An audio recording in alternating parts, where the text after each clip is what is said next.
Shalom. All praises, glory, and honor to Yahweh, Bahashemi Hashai, Bahashem Kodesh. Double honors unto the apostles and elders of GMS, who are the true leaders of Israel today, and salutations to all of the Akim who do this work in truth and sincerity, who are risking their lives and their freedoms to do so, as well as the scattered Israelites who come looking like the heathen but are not, by way of their forefathers' seeds who are Israelite men. The true name of the Most High is Yahweh, and his son's name is Yahushai. And the Lord's holy chosen people are the so-called Negroes, Latinos, and Native Americans, as well as the ones who suffer under the curses in the book of Deuteronomy.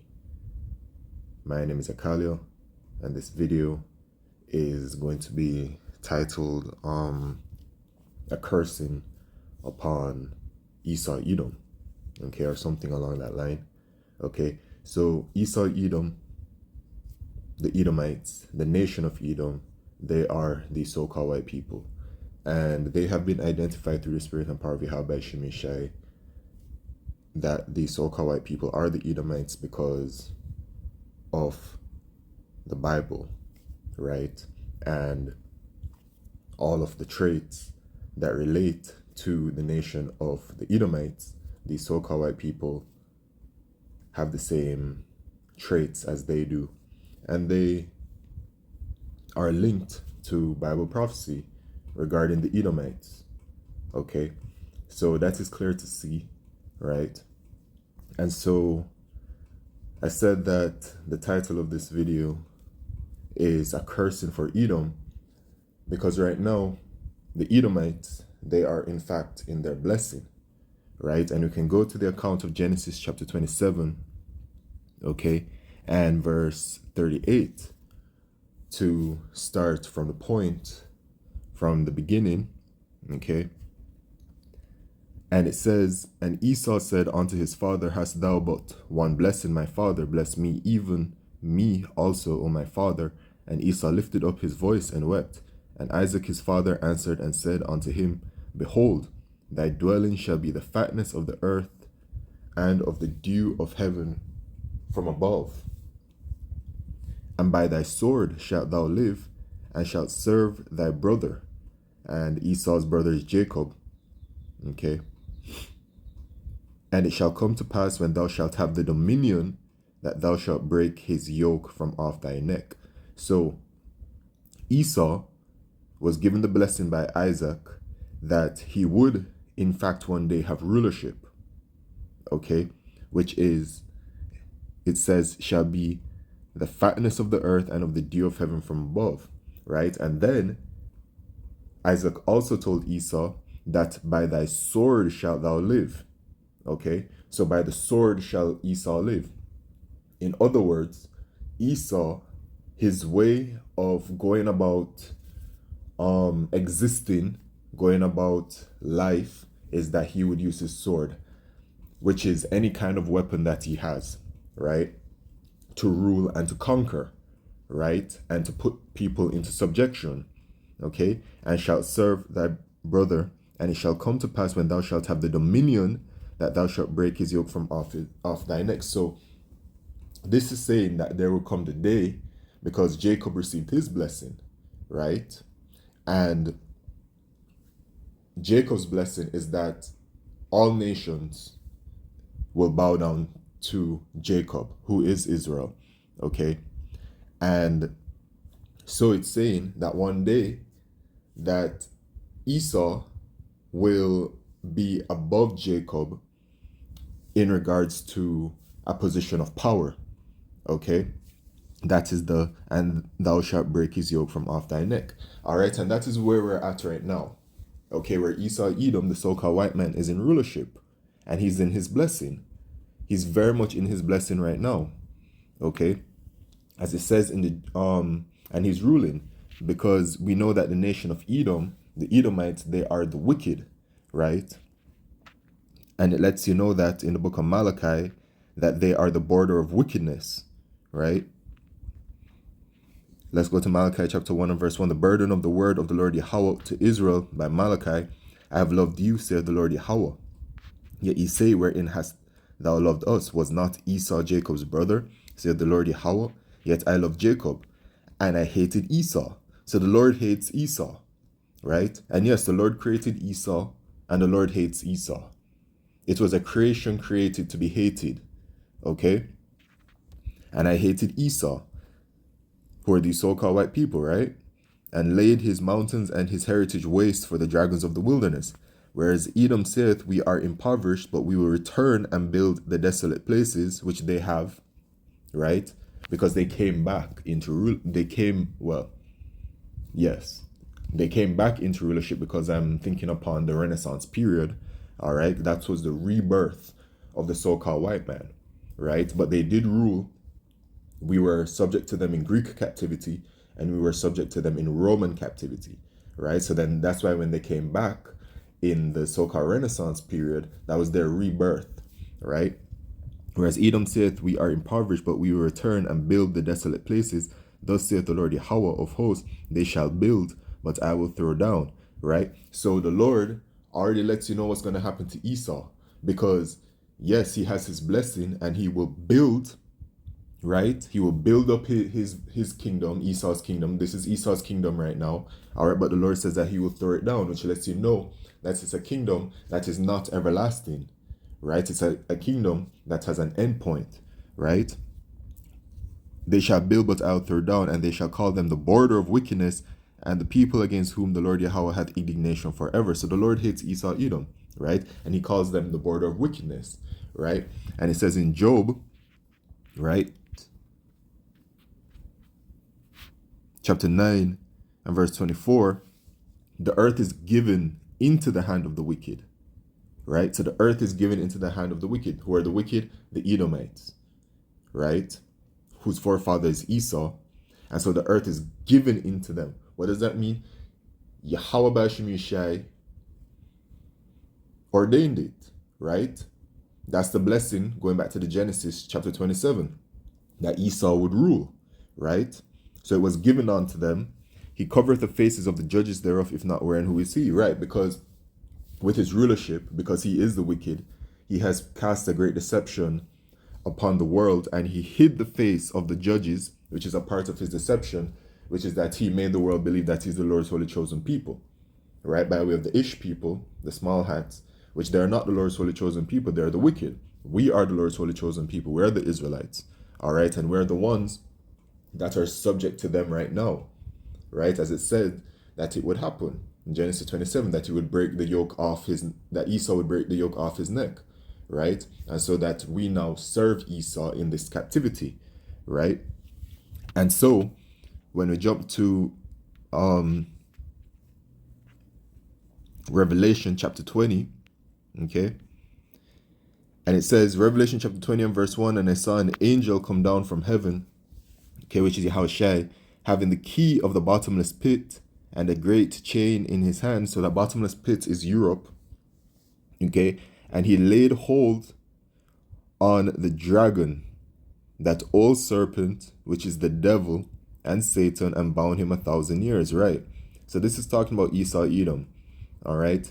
The dragon, the old serpent, the devil, and Satan, which means adversary. These are all traits of Esau, all right, to put it that way, right? The spirit of Esau coming as that old serpent of deception, the devil of deception, the adversary, and that dragon man, all right?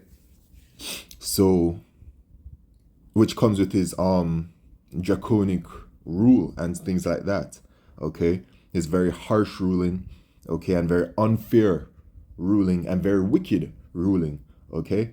And it says, and cast him into the bottomless pit, which is Europe, and shut him up, and set a seal upon him, right?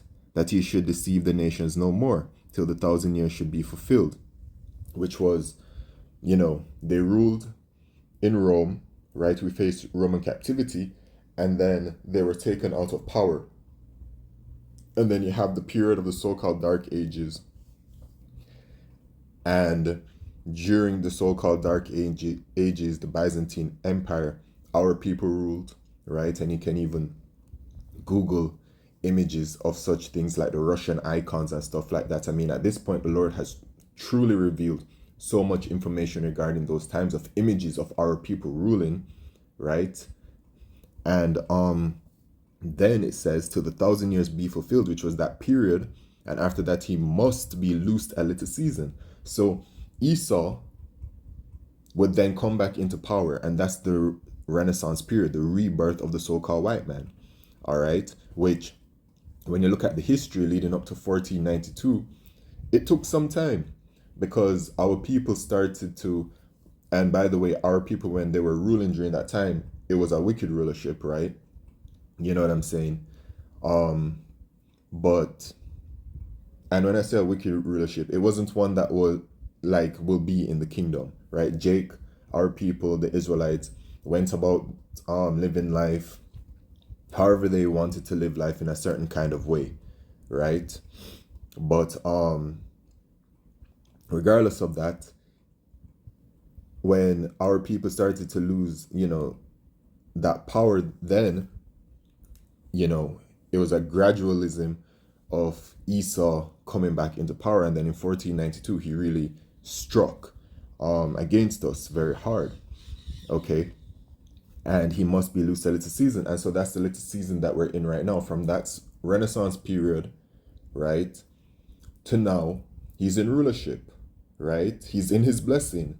And that is why you can see how since then, these so-called white people have been so prosperous against the nation of Israel especially, and the rest of the world, because it is their blessing that they're living in, right?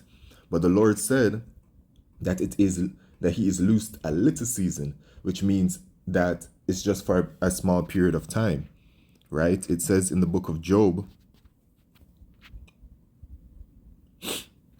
chapter 14 and verse 5, seeing his days are determined, the number of his months are with thee, thou hast appointed his bounds that he cannot pass, right? So Esau's rulership, his blessing, is limited, right? It has an end point, okay? And so we're seeing his kingdom right now at this very moment in time as I'm speaking, heading towards that end point, right?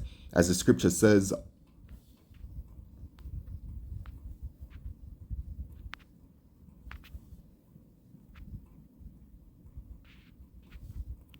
I think it's 9.